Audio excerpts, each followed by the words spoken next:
Le grand défi de la plupart des investisseurs, c'est que ce n'est pas des investisseurs, c'est des purs spéculateurs. C'est de la pure spéculation. Ils sont juste en train d'espérer que le prix va monter. Est-ce que tu veux vraiment bâtir tout ton portfolio, tous tes investissements sur de l'espoir que quelque chose va monter? C'est ça ta stratégie? De l'espoir? Il faut arrêter ce hype. Ce que vous voulez, c'est bâtir des vraies connaissances, des vraies compétences, une vraie compréhension et être là à long terme. Le court terme, là, ça sert à rien. C'est cool, ça fait joli, tu mets des beaux stories sur Instagram. Bravo. Donc, c'est parti sur les fondations de l'investissement. Prenez des notes. Mon but présentement, ça va être de vous parler des choses les plus importantes. C'est des résumés de résumés. Je veux vous les partager pour que vous soyez conscients de ces choses-là, pour éviter ces erreurs-là et pour pouvoir ensuite même les étudier de votre côté. La première chose que je veux discuter avec vous, vous allez voir là, c'est point par point. Donc, je vais vraiment aller point par point pour vous expliquer ces différentes choses-là, juste pour que vous en soyez conscients. Est-ce qu'aujourd'hui, ça va être assez pour les comprendre? Non. La plupart de ces points-là, toute une vie, c'est pas assez pour les comprendre. Là, on rentre dans la philosophie et le mindset de l'investissement et du trading un peu aussi. D'accord? Alors, la première chose quand on investit, le point fondamental, c'est de développer un deuxième niveau de pensée. C'est quoi développer un deuxième niveau de pensée? Je vais vous donner un exemple concret. Il y a eu quelque chose de super intéressant dans le marché. C'était en 2018-2019. Coca-Cola, ils ont fait un trimestre record. Et quand un trimestre record arrive, les gens sont excités, n'est-ce pas? Si les revenus d'une compagnie sont sur le point d'exploser ou si on pense qu'ils vont exploser, écrivez-moi dans le chat qu'est-ce qui va arriver avec leurs actions. Disons que je vous dis maintenant Coca-Cola, là, en janvier, février, mars, ils vont sortir leur Q1, leur premier trimestre, en début avril, fin mars, début avril, et ils ont fait des chiffres records, là, des profits qu'ils n'ont jamais fait. Qu'est-ce qui va se passer avec les actions? Yes, boom, exactement. Il y a d'autres choses autour de ça, mais un des points clés, un des acteurs principaux, c'est les revenus. Plus une compagnie fait de revenus, plus ils sont profitables, plus normalement les actions vont pouvoir monter en valeur. C'est un peu la même chose aussi avec la crypto, mais on va en parler de ce sujet-là plus en détail demain, côté crypto. So, qu'est-ce qui s'est passé? Tout le monde s'attendait à un trimestre exceptionnel. Le marché, qu'est-ce qu'il a fait? C'est qu'il a commencé à réagir avant l'annonce. Et ça, c'est quelque chose d'important à comprendre. Lorsque vous regardez des données, lorsque vous regardez des nouvelles, ce n'est pas la nouvelle qui vient affecter le marché. Ce n'est pas la donnée qui vient affecter le marché. C'est la perception des investisseurs. Parce qu'oubliez pas qu'à la fin de la journée, nous sommes le marché. Le marché, c'est la somme de tous les investisseurs. Les investisseurs sont la somme du marché. C'est la même chose. Nous sommes le marché. Donc, qu'est-ce qui se passe souvent qu'on va voir? C'est que le marché va venir réagir avant des nouvelles. Pourquoi est-ce que le marché va venir réagir avant les nouvelles? Parce qu'il est déjà en train de venir prendre cette nouvelle, ces datas-là, en considération. Donc, les gens sont comme, hey, on est mi-janvier, on est début février, on est mi-février, c'est incroyable les revenus qu'ils sont en train de faire. On s'attend à des revenus exceptionnels, des revenus grandioses. Et le marché va déjà commencer à être ce qu'on dit en anglais « efficient ». Le « efficient market theory » va commencer à s'appliquer. Ce qui veut dire que le marché va venir prendre la donnée et dire « Ah oui, nice ». Et les investisseurs vont commencer à rentrer. Qu'est-ce qui se passe quand les investisseurs commencent à rentrer parce qu'ils sont optimistes, parce qu'ils attendent des résultats incroyables? Qu'est-ce qui se passe si un actif se fait acheter beaucoup? Donc, il y a une circulation, hein, comme le Coca-Cola, il y a une circulation, il y a un nombre d'actions disponibles et les gens commencent à l'acheter. Et plus les gens l'achètent, qu'est-ce qui se passe? Plus le prix, écrivez-moi dans le chat, plus le prix, il augmente, exactement, offre et demande. Et plus le prix augmente, plus les gens commencent à surenchérir par-dessus ce prix-là, n'est-ce pas? Ça, on va en parler un petit peu plus tard, c'est de la valeur intrinsèque. Je ne veux pas trop m'éparpiller, sinon je vais aller de tous les côtés. Et le prix va commencer à augmenter. Alors, qu'est-ce qui s'est passé quand on parle justement de deuxième niveau de pensée? Ben, c'est très simple. Les gens se sont dit, premier niveau de pensée, les revenus vont être excellents, les actions de Coca-Cola vont augmenter, on doit acheter des actions de Coca-Cola. Qu'est-ce qui s'est passé finalement à la fin du trimestre? Les revenus de Coca-Cola ont été exceptionnels. Mais les gens s'attendaient à des revenus grandioses. Et exceptionnels, c'est moins que grandiose. OK? Alors, qu'est-ce qui s'est passé maintenant? À cause de ça, les revenus, les actions ont commencé à chuter. Et ça, c'est quelque chose d'extrêmement important à comprendre parce que le premier niveau de pensée, c'était quoi? Oh, wow, les actions de Coca-Cola, ils vont avoir des revenus grandiose, je vais en acheter. Le deuxième niveau de pensée, c'est se dire, hey, oui, les résultats de Coca-Cola vont être incroyables, mais je pense qu'ils vont être beaucoup moins incroyables que ce que les gens pensent. Parce que l'être humain est émotionnel. Et une fois qu'il est émotionnel, il commence à se convaincre lui-même en plus que ça va être mieux que ce que c'est vraiment. Ce qui le rend encore plus émotionnel, ce qui fait qu'il rentre encore plus dans le marché, qu'ils sont encore en train de surenchérir plus sur un actif. Vous voyez un peu l'effet domino? Donc, le deuxième niveau de pensée, c'est justement se dire, OK, mais si tout le monde pense que ça va être bon et que tout le monde devient de plus en plus excité en pensant que ça va être grandiose, et que moi, je regarde les chiffres, puis oui, ça va être excellent, mais excellent, c'est moins grandiose et les gens sont en train de surenchérir sur cet actif. Donc, en fait, à cause de ça, sûrement que l'actif va corriger. Vous voyez le deuxième niveau de pensée? On va plus loin que ça. On va en mode, pas juste, les revenus vont être meilleurs, ça va monter. Non, les revenus sont censés être meilleurs, mais est-ce que c'est vrai qu'ils vont être meilleurs? Oui, ils vont être super bons, mais moins que ce que les investisseurs pensent et moins que ce que le marché est déjà en train de... Le marché, comme j'ai dit, qui est efficient, est en train de rentrer dans ces données à travers le prix. Donc, ici, qu'est-ce qu'on va avoir comme situation, justement? C'est un premier niveau de pensée. Moi, ce que je vous invite à faire, c'est d'avoir un deuxième niveau de pensée.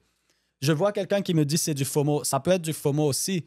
Qu'est-ce qu'il faut comprendre qui est difficile avec le premier et deuxième niveau de pensée? C'est que souvent, le premier niveau de pensée, il n'est pas invalide. Souvent, il est valide parce qu'il est basé sur des données. Par exemple, là, la donnée était vraie que Coca-Cola allait faire un trimestre exceptionnel. Mais les gens l'ont juste envoyé à un autre niveau, vous comprenez? Ça n'allait pas être si exceptionnel que ça. Et il y a Tony Robbins qui fait cet exercice que je trouve excellent pour vous mettre un peu cette image que vous allez comprendre. Un événement, ce qu'il avait fait, vraiment il y a longtemps, ils avaient distribué 2 billets de 50 $ à plein de personnes. Donc, les gens sont dans la salle, il y a comme 50 personnes, 20, 30, 40 personnes, quelque chose comme ça. Ils distribuent 2 billets de 50 $ à tout le monde. Ils vont dans l'événement, ils continuent, ils avancent. Et ensuite, il y a quelqu'un qui vient reprendre un billet de 50 $. Donc, il dit, hey, on vous a donné 2 billets de 50 $, monsieur, est-ce que vous pouvez nous donner un 50? Et ils vont comme ça, les gens qui travaillent à l'événement avec Tony Robbins, reprendre les billets de 50 $. Et ensuite, ils ont fait un sondage. Et les gens, tout le monde sans exception, se disaient plus déçus et fâchés de s'être fait reprendre le 50 $ que quand ils étaient à 0. Pourtant, on est d'accord entre vous et moi qu'ils sont passés de 0 à 100 et ensuite de 100 à 50. Mais ils ne sont pas vraiment passés de 100 à 50. Ils sont passés de 0 à 50 parce qu'à la base, ils n'avaient pas d'argent. Donc, ils avaient quand même gagné 50 $. Mais l'être humain, le sentiment de perte est tellement puissant et crée tellement de douleur. D'ailleurs, 3 des plus grandes souffrances de l'être humain, c'est le sentiment de perdre, de ne jamais pouvoir avoir quelque chose ou de justement pas gagner. Donc, perte, sentiment de ne pas pouvoir accomplir quelque chose ou sentiment de perdre et de ne pas accomplir cette chose-là. Donc, c'est super intéressant de voir ça parce que qu'est-ce qui se passe psychologiquement? C'est que souvent, tout le monde s'arrête à ce premier niveau de pensée. Ils reçoivent la donnée. Ah, c'est bon, premier niveau de pensée, ça va être bon. Regardez Silicon Valley, le dot bubble en 2001-2002. Tout le monde était comme, hey, l'Internet va changer le monde. L'Internet va révolutionner le monde. Est-ce que c'était vrai? Absolument. Mais ça a amené les gens à évaluer des compagnies de 0 à 1 milliard de dollars qui n'avaient jamais vendu un seul produit en 1 an. Et ensuite d'aller de 1 milliard à 0 en 6 mois. Alors, est-ce qu'il y avait ce fond de vérité? 100%. Et c'est ça qui est difficile avec le premier et deuxième niveau de pensée et ce que moi j'aime appeler les billets de confirmation. Mais là, je ne vais pas rentrer là-dedans. C'est que ça vient d'un fond de vérité. Est-ce que côté données et croissance, c'était vrai que l'Internet allait changer le monde? Absolument. Les gens en 1998, 1999 avaient raison. Ça n'a pas empêché qu'en 2001, le prix des actifs ne valait pas ça. Et ça crash. Et ça a perdu des milliards. Donc, il faut réaliser qu'il y a une grosse différence entre un premier niveau de pensée et un deuxième niveau de pensée. C'est la première chose que j'aimerais vous partager ici maintenant, c'est essayer de vous poser des questions pour aller à un deuxième niveau de pensée. OK, ça, c'est ce que tout le monde voit, ça, c'est les données. Mais si ça, c'est ce que tout le monde voit et ça, c'est ce que les données, si moi, je regarde, est-ce que c'est vraiment ça? Comme les exemples que je vous ai donnés avec Coca-Cola. Oui, les revenus vont être excellents, mais ils ne vont pas être grandioses. Donc, ça va être quoi l'effet dans le marché? On est allé à un deuxième niveau de pensée. Je pourrais partir là-dessus et vous l'expliquer avec plein d'exemples. On pourrait partir juste sur ce sujet pendant 1 heure. Mais je veux juste vous le faire savoir, comme ça, vous êtes conscient de ça. Et le deuxième niveau de pensée, en plus, ce qui est intéressant, c'est que ce n'est pas juste dans l'investissement, dans le trading, c'est dans la vie en général. Dans la vie en général, moi, je pense que le trading et l'investissement, en tout cas, je sais que pour moi, le trading et l'investissement, ça m'a complètement fait changer ma philosophie de vie en général. Donc, je vous invite à toujours venir vous poser cette question. Recevez pas l'information dès qu'elle vient. Faites attention à tout ce qui est les médias, les données, tout ça. Recevez l'information, mais ensuite pensez. à un deuxième niveau. Si tout le monde voit ça, est-ce que c'est vraiment ça? Si tout le monde fait ça, est-ce que c'est vraiment ça? Est-ce que ça fait du sens, guys? Est-ce que je peux voir des 1-1? Comme je vous dis, je pourrais partir sur ce sujet puis l'amener à un autre niveau pendant 1 heure ou 2 heures, mais j'ai pas ce temps-là aujourd'hui.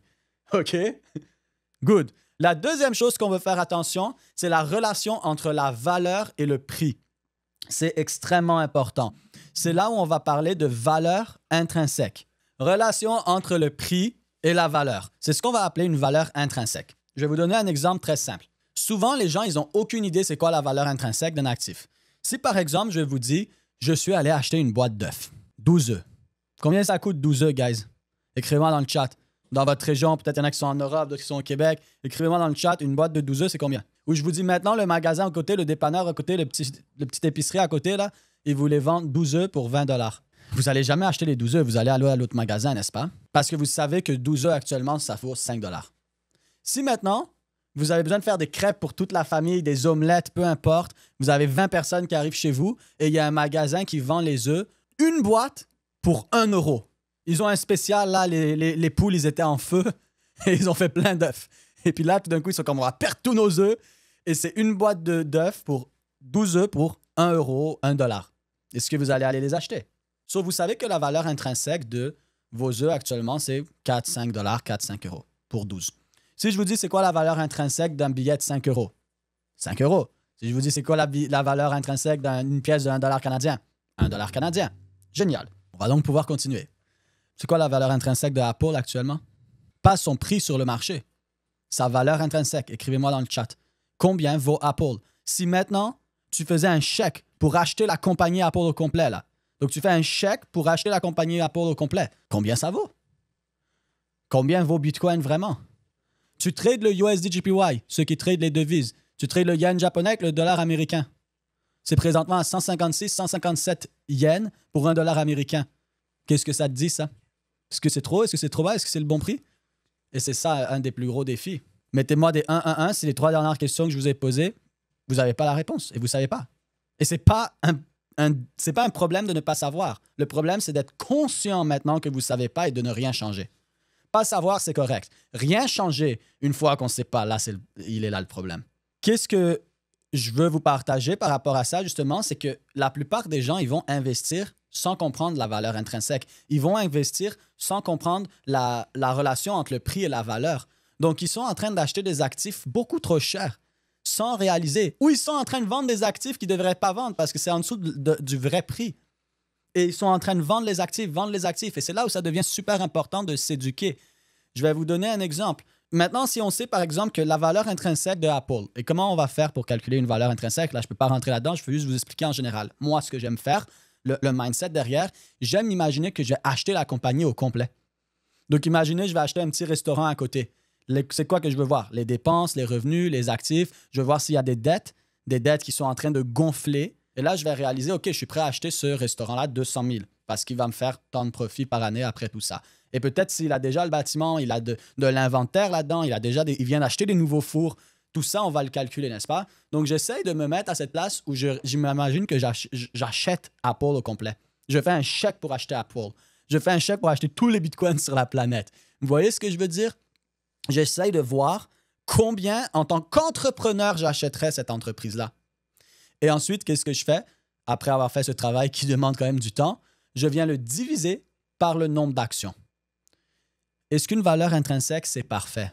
Non, c'est pas parfait parce que tu peux utiliser différents multiples pour le calculer. C'est pour ça qu'habituellement, moi, je vais calculer une plus défensive, une valeur plus défensive, une valeur plus agressive et la valeur hybride entre les deux. Par exemple, pour moi, la valeur hybride, il n'y a pas longtemps, c'était 195 $ par action de Apple. Et si vous allez regarder le graphique, il est allé chercher exactement ce niveau-là. Mais comme ça, vous savez environ la valeur intrinsèque. Le grand défi de la plupart des investisseurs, c'est que ce n'est pas des investisseurs, c'est des purs spéculateurs. C'est de la pure spéculation. Ils sont juste en train d'espérer que le prix va monter. Est-ce que tu veux vraiment bâtir tout ton portfolio, tous tes investissements sur de l'espoir que quelque chose va monter? C'est ça ta stratégie? De l'espoir? Moi, je n'ai pas envie d'avoir une stratégie sur de l'espoir. J'ai envie d'avoir une stratégie, un plan sur des faits, sur des datas, sur quelque chose de réel. Vous comprenez ça? Alors, la plupart des gens, c'est des investisseurs de croissance. à cas des investisseurs de spéculation. Moi, ce que je vous invite à être, c'est d'être un investisseur de valeur. Vous investissez dans quelque chose parce que vous savez la valeur de cette chose-là. Et vous savez que vous êtes en train de l'acheter en dessous de cette valeur-là. Ensuite, vous pouvez aussi évaluer est-ce qu'il y a le potentiel de croissance. Là, maintenant, qu'est-ce qu'on est en train de faire? On est en train d'allier les deux meilleurs mondes ensemble. On prend la potentielle croissance, mais avant ça, la vraie valeur. Donc là, je sais que j'ai acheté mes œufs 1 € alors qu'ils valent 5. Donc théoriquement, je peux les revendre demain matin à mon voisin pour 3 €. Il va les racheter sans problème parce que normalement, ça vaut 5. Vous comprenez? Mais en plus, ces œufs-là, c'était des œufs de la poule. C'était la poule spéciale, là. Et ces œufs-là, ils peuvent monter en valeur. Mais je n'ai pas acheté les œufs à cause qu'ils peuvent monter en valeur. J'ai acheté les œufs à cause que j'ai un bon prix et en plus, ils peuvent monter en valeur. Ça, c'est ce qu'on appelle de l'investissement hybride. Hybride entre investisseurs de valeur et de croissance. On achète des compagnies en dessous de leur prix et qui peuvent croître. Est-ce que maintenant, vous pensez que c'est facile d'acheter des compagnies ou des cryptos ou n'importe quel actif en dessous de sa vraie valeur? Écrivez-moi ça dans le chat. Ce qui m'amène à mon second point. On veut comprendre le risque. Et la première gestion du risque, ce n'est pas la diversification. Ça, c'est la plus grosse connerie de la planète. Ah, il faut être diversifié pour gérer le risque. Non, parce que si tu achètes plein de bons actifs, mais qui valaient, on va dire, 10 $ et tu les as achetés à 15 $, c'est de la merde. La première gestion de risque, ce n'est pas la diversification. La première gestion du risque, c'est le prix à laquelle j'achète mon actif. Et pour ça, j'ai besoin d'évaluer justement quelle est sa valeur intrinsèque. Donc maintenant, même si j'achète un actif qui n'est pas assez incroyable, on imagine que j'achète une vieille auto. Une vieille auto, elle a 200 000 km dessus, elle est vieille, elle est correcte, mais c'est une vieille voiture avec 200 000 km. Correcte, mais vieille. Et cette voiture, elle se vend 5 000 $ ou 5 000 €. Si maintenant, je viens te voir et je te l'achète ou je te la vends 8 000 ou 10 000, on est d'accord que ça ne vaut pas la joie, tu ne vas pas acheter ça. Mais si maintenant, tu viens acheter cette auto, que sa valeur, là, c'est 4-5 000 sur le marché et tu peux l'avoir pour 1 500 €, pour 1 500 $, est-ce que tu vas l'acheter? Absolument, parce que ce n'est pas juste la qualité de l'actif, c'est le prix par rapport à la qualité de l'actif. Donc, même si cette qualité-là n'est pas incroyable, j'ai tellement un bon prix que je diminue mon risque directement parce que je viens de l'acheter à 1 500 alors qu'elle vaut 5 000. Donc, normalement, je pourrais la revendre sur le marché 3 500, 4 000 sans problème. Maintenant, si en plus de ça, c'est une automobile de collection et que je l'ai eu à ce prix-là, là, j'ai acheté à une bonne valeur plus la potentielle croissance. Mais dans ce cas-là, même sans la croissance, parce que c'est une vieille voiture, j'ai acheté à un bon prix. Si je l'ai acheté à 1 000 $ et elle se revend à 5 000, je peux maintenant la revendre à 4 000 facilement. Est-ce que c'est simple de trouver ce genre d'actifs-là? Non. Et c'est pour ça que la plupart des gens, ils ne sont pas diversifiés, ils sont dilués. La plupart des portfolios ont trop d'actifs. Si vous regardez quelqu'un comme Warren Buffett, il a 93% de son argent dans 9 compagnies, guys. Dont 30% dans une compagnie.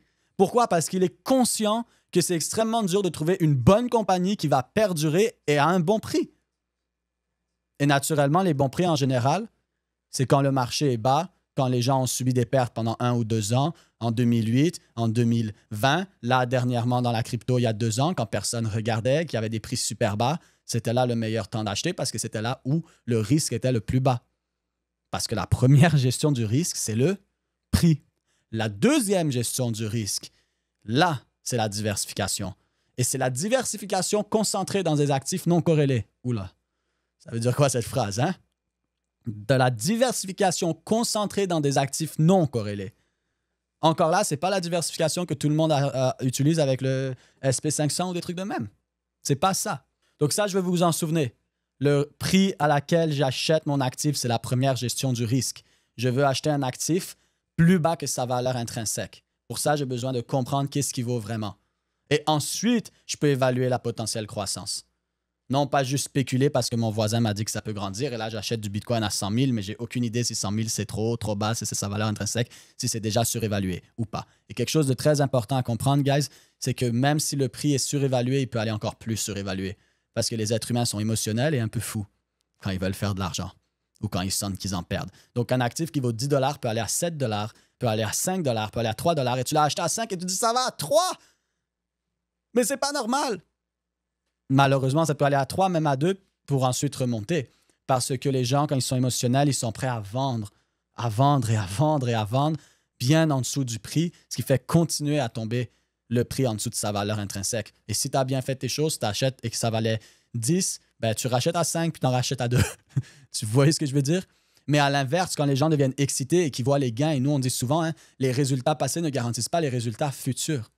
So, quand les gens voient les gains, qu'est-ce qui se passe? C'est qu'ils s'excitent sur « Oh mon Dieu, ça a déjà fait 200%, 300%, 50%. » Mais on est d'accord que le prix a donc augmenté. Et si le prix a augmenté, guys, le risque, il a fait quoi? Écrivez-moi dans le chat. Des bas prix tant que c'est un bon actif, bien sûr, il faut évaluer le prix. Donc, des bas prix par rapport à un actif correct en lien à sa valeur, ça améliore notre gestion de risque. Mais donc, si les prix sont hauts, même sur un actif incroyable, tu achètes la plus belle maison de la planète, un endroit exceptionnel, construit par l'architecte du siècle, mais elle vaut, elle vaut 2 millions et tu l'achètes 3 millions. On s'en fout que tu viennes acheter le truc le plus incroyable. Tu l'as payé beaucoup trop haut, beaucoup trop cher, beaucoup plus haut que sa valeur intrinsèque, que ce que ça vaut vraiment. Et ton but, c'est de l'acheter en dessous. Donc, qu'est-ce qui se passe quand le marché a fait 100%, 200%, 300%, que les gens s'excitent et commencent à rentrer et que le prix a monté? Même si l'actif est bon, vous l'avez écrit, c'est risqué parce que le prix, même si l'actif est bon, le prix est trop haut au-dessus de sa valeur intrinsèque et l'augmentation du prix crée le risque. J'espère vraiment que vous comprenez ça parce que c'est hyper important à comprendre.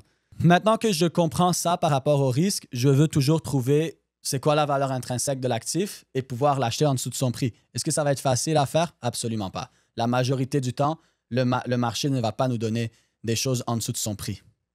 Alors, il faut être patient, il faut comprendre le marché, il faut chercher dans certains secteurs que les autres ne cherchent pas et surtout, il faut regarder des secteurs que les autres ne regardent pas. Parce que les gens commencent à regarder un secteur quand le secteur a de la croissance, mais c'est déjà trop tard.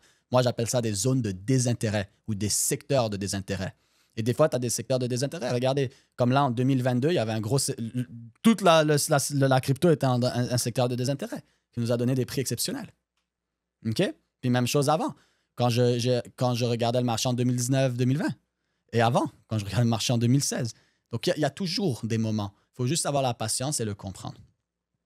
All right? Donc, on va continuer. Premièrement, relation entre la valeur et le prix. Deuxièmement, comprendre le risque. Ensuite, on va vouloir comprendre les cycles et les comportements. Donc, on va avoir ce qu'on appelle des cycles du marché. Les cycles du marché, c'est quoi? C'est justement relié à ces émotions-là des gens. Quelqu'un qui achète un actif à 10 $ alors que l'actif, il vaut 8, ben, il est fou. Mais vous savez quoi? Quelqu'un de plus fou va pouvoir l'acheter 12 $ et 15 $ et 18 $ et 20 $. Et tout ça avec quoi? Des médias, de l'excitation, du greed. Hein? On devient avare. Et tout d'un coup, tu es comme, ouais, mais Sam, tu n'avais pas raison. Tu as dit que la valeur intrinsèque était 10. Moi, mon ami, il l'a acheté à 15, c'est allé 18, puis moi, j'ai acheté à 18, puis c'est allé à 20. Parfait. Tu es le fou qui a fait monter le marché plus haut. Et moi, je ne vais pas rentrer dans de la folie. Comme j'ai dit, on ne veut pas laisser des choses au hasard. On ne veut pas juste investir et trader sur de la pure spéculation. Oui, il y a toujours des probabilités, il y a toujours un peu de hasard, mais on veut le diminuer au maximum. Pas que votre stratégie pour votre retraite, vos finances, votre vie en général, ça soit de la chance puis du hasard. Ou toute l'excitation qu'on entend. Comme vous avez pu voir depuis le début du Summit, on n'est pas en train de vous vendre du rêve, là. On n'est pas en train de vous exciter en mode de « Ouh, viens acheter ce projet puis fais x100. On va te montrer une stratégie qui fonctionne juste pour X nombre de temps. On va te montrer comment faire de l'argent dans les 6 prochains mois et puis voilà. On va te montrer comment faire x10 en 3 mois. » Yo, t'es pas bon, là. T'es pas spécial. N'importe qui fait x10 en 3 mois quand le marché fait x10. T'es pas bon. Guys, ça fait 9 ans que je suis dans ce domaine. Vous savez le nombre de gens que j'ai vus rentrer 6 mois, 1 an et plus être là? Vous savez le nombre que j'ai vu de gens que j'ai vus au dernier bull run ou au bull run avant, côté crypto, quitter leur job au McDonald's pendant 1 an pour retourner à leur job au McDonald's? Est-ce que c'est ça que vous voulez? Parce que le but de ce summit, puis nous, notre philosophie derrière ça, c'est de vous permettre de développer les compétences pour être là dans 5 ans, 8 ans, 10 ans, 15 ans, 20 ans. Avec le Learn and Earn Academy, le but, c'est pas de faire des one-night stands. C'est pas de faire des coups d'un soir. Le but, c'est de vous marier, avoir une belle relation avec vos finances. Et je m'énerve un peu parce que je suis tanné, je suis énervé, j'en peux plus. À tous les bull runs, je vois les mêmes conneries arriver. Des gens qui parlent jamais de crypto et là, tout d'un coup, tous les gourous qui apparaissent, ils n'ont même pas fait un cycle complet. J'ai fait 3 cycles, ça fait 9 ans que je suis là, je sais rien encore. Je vous partage ce que je sais maintenant et je sais que je sais rien et que je vais continuer à grandir. Pourquoi je vous partage ça maintenant? C'est parce qu'il faut arrêter ce hype. Ce que vous voulez, c'est bâtir des vraies connaissances, des vraies compétences, une vraie compréhension et être là à long terme. Le court terme, là, ça sert à rien. C'est cool, ça fait joli, tu mets des beaux stories sur Instagram. Bravo. Mais j'avais besoin de vous partager ça parce que c'est ma philosophie, c'est la philosophie du learn and earn. Puis comme je vous ai dit, on n'est pas là pour vous vendre du rêve, on est là pour que vous développez des vraies compétences. So, par rapport au cycle des marchés, ben le marché a des cycles qui est directement dirigé avec le prix, le crédit et justement les émotions des gens. Et je ne peux pas rentrer super en détail dedans, mais un des trucs les plus importants dans les cycles du marché, c'est ce que Gab vous a montré avec les dettes et le crédit. Et la deuxième chose là, qui est extrêmement importante, c'est les émotions des gens. C'est ce que moi j'appelle, en fait, c'est quelqu'un que j'ai lu qui est exceptionnel. Si vous voulez aller lire et suivre cette personne, il s'appelle Howard Marks. C'est un investisseur qui a un fonds d'investissement qui vaut un peu plus de 150 milliards de dollars américains. Ça fait 50 ans qu'il est dans le marché. Quelqu'un de très, très fort. Et il appelle ça la pendule des marchés. Et qu'est-ce qu'il explique? C'est que c'est rare dans le cycle du marché que le marché soit à son juste prix. En fait, à cause justement du crédit, de la dette, des émotions des gens, etc., le prix est rarement à sa juste valeur. C'est une pendule. Et donc, avec cette pendule, vous avez déjà tous vu une pendule dans une horloge, c'est très rare que la pendule soit à son juste milieu. La plupart du temps, la pendule passe par le milieu, mais devient quoi? Soit surévaluée ou très surévaluée, soit sous-évalué ou très sous-évalué. Et ce principe de pendule du marché que je veux que vous gardez en tête, c'est, dites-vous justement, la pendule des marchés, c'est l'horloge du marché et elle passe très peu de temps au milieu. Donc, à chaque fois que vous regardez le prix, quelque chose que vous voulez garder en tête, c'est la plupart du temps, on est soit sous-évalué ou surévalué. C'est rare que ça soit à son juste prix. Et juste déjà pouvoir commencer à se dire ça et poser cette question, ça change tout. Parce que maintenant, je sais que quand je regarde le marché, je suis soit surévalué, soit très surévalué, soit sous-évalué, soit très sous-évalué, mais c'est rare que c'est à sa juste valeur. On passe de l'un à l'autre. Pourquoi? Parce que les gens sont émotionnels. Les gens achètent l'excitation et vendent la peur. Donc, pensez à ça. L'autre chose que je veux qu'on parle, justement, c'est d'être contrarien. Contrarien, c'est quoi? C'est de faire l'inverse de tout ce que tout le monde fait. Si tout le monde est en train d'acheter, pourquoi alors ça pourrait être le temps de vendre? Si tout le monde est en train d'aimer un actif, pourquoi alors ça pourrait être le temps de ne pas l'aimer? Parce que quelque chose qu'il faut réaliser, c'est que si tout le monde sait qu'un actif est de bonne qualité, par exemple, on va dire, tout le monde sait que Apple est bon. Si tout le monde sait que Apple est bon, qu'est-ce qui va se passer avec Apple, les actions d'Apple? Si tout le monde sait que c'est bon. Exactement, le prix va monter. Le prix monte pourquoi? Le prix monte parce que tout le monde est conscient que l'actif est de bonne qualité. Et si l'actif est de bonne qualité et que le prix monte, vous avez déjà la réponse. Le risque a fait quoi alors? Il a monté aussi. Vous écrivez-le dans le chat. Le risque a augmenté aussi. Ce qui fait que maintenant, à cause que le risque a augmenté, le risque peut même surpasser un actif de bonne qualité. Si tout d'un coup, Apple est à 400 $ l'action, il est hyper risqué, même si Apple est une bonne compagnie. Parce que il ne vaut pas encore ça. Peut-être dans 5 ans, 10 ans, il va le valoir, mais pas aujourd'hui, à ce moment-là, en 2025. Vous comprenez ce que je veux dire? Si quelqu'un achète ça, qu'est-ce qu'il sait que moi, je ne sais pas? Si moi, je viens t'acheter un actif puis toi, tu es prêt à le vendre, pourquoi tu es prêt à me vendre un actif où tu pourrais encore gagner si moi, théoriquement, je suis prêt à l'acheter? C'est sûr qu'un de nous deux se trompe. C'est sûr qu'un de nous deux va perdre. Alors ça, c'est une autre question que j'aime me poser. Si je suis ici, par exemple, avec Gab, puis Gab, il est prêt à me vendre sa voiture à 10 000 $ et elle devrait se vendre à 15 000, pourquoi il est prêt à me la vendre 10 000? Qu'est-ce que Gab, il sait sur cette voiture que moi, je ne sais pas? Ou est-ce que moi, je sais quelque chose que lui, il ne sait pas? Donc, quand j'achète un actif, qu'est-ce que je sais que le vendeur ne sait pas? Pourquoi il serait prêt à se départir de son actif si moi, je pense que c'est un bon achat et donc ça pourrait continuer à monter en valeur? Ou à l'inverse, si moi, je vends et que quelqu'un est prêt à acheter, pourquoi il est prêt à acheter? Est-ce qu'il y a quelque chose qu'il sait que moi, je ne sais pas? Et là, c'est là où vous pouvez commencer à vous poser ce genre de questions pour développer ce que j'appelle un edge, un avantage compétitif dans le marché. Et ce qui est beau, guys, c'est que la plupart des gens n'ont aucun avantage compétitif dans le marché. Donc, la plupart du temps, c'est assez simple en s'éduquant de savoir plus que la personne qui vous achète ou qui vous vend. Parce qu'à la fin de la journée, c'est une grosse partie de risque, là. C'est une grosse partie d'échec. C'est juste qu'on ne le réalise pas. Parce que c'est en ligne et il y a tellement de participants qu'on ne le réalise pas. Ensuite, qu'est-ce qu'on veut faire? C'est construire une stratégie durable. Pour construire une stratégie durable, la première chose qu'on veut faire, c'est investir défensivement. Investir défensivement, ça ne veut pas dire ne pas faire de revenus. Investir défensivement, ça veut dire minimiser le risque par rapport au retour. Je veux prendre un risque de 1 pour faire un retour de 4 ou 5. Prenons une échelle de 1 à 5, là, c'est une échelle fictive. Je veux prendre un risque de niveau 1 pour faire un retour de 4 ou de 5. Beaucoup de gens vont prendre un risque de 2 pour faire un retour de 2. Ou des gens vont prendre un retour de 4, un risque de 4 pour faire un retour de 5. Et ils disent, Sam, combien de fois vous avez entendu ça, guys? Oh my God. Oh, combien de fois vous avez entendu, il faut prendre plus de risques pour faire plus d'argent? C'est quoi ce bullshit? Comment est-ce que logiquement ça fait du sens? Si prendre plus de risques était égal à plus d'argent, alors ça ne serait pas du risque. Prendre plus de risques, ça veut dire plus de chances de ne jamais gagner, de voir tout ton argent perdre, parti. Et même pour la plupart des gens qui commencent à être excités et qui prennent du crédit ou qui vont emprunter de l'argent, c'est même voir de l'argent que tu n'avais pas disparaître. C'est ça, plus de risques. Mais les gens disent toujours ça. Mais il faut prendre plus de risques pour faire plus d'argent quand tu investis. Fucking bullshit, excusez-moi, oh my God. Mais c'est faux. Si tu prends plus de risques maintenant pour faire plus d'argent, tu ne fais pas plus d'argent nécessairement. Tu fais juste prendre plus de risques. Vous comprenez ce que je veux dire? Ça fait aucun sens. Plus de risques, c'est plus de risques. Donc, qu'est-ce qu'on veut faire? C'est bâtir un portfolio où on minimise le risque par rapport au retour. Je veux être capable d'avoir un retour de 3 et un risque de 2 et diminuer mon risque à 1 et augmenter mon retour à 4. Là, tu es un vrai pro. Mais prendre plein de risques pour avoir potentiellement du retour, tu n'es pas un pro. Tu es un gambler, va au casino. Ça fait aucun sens. Est-ce que vous me suivez? So, on veut investir défensivement. Défensivement, c'est gérer le risque en premier. La deuxième chose qu'on veut faire, c'est être patient et opportuniste. La réalité, comme je vous ai dit, c'est qu'on n'a pas la majorité des projets quand on le veut à un bon prix.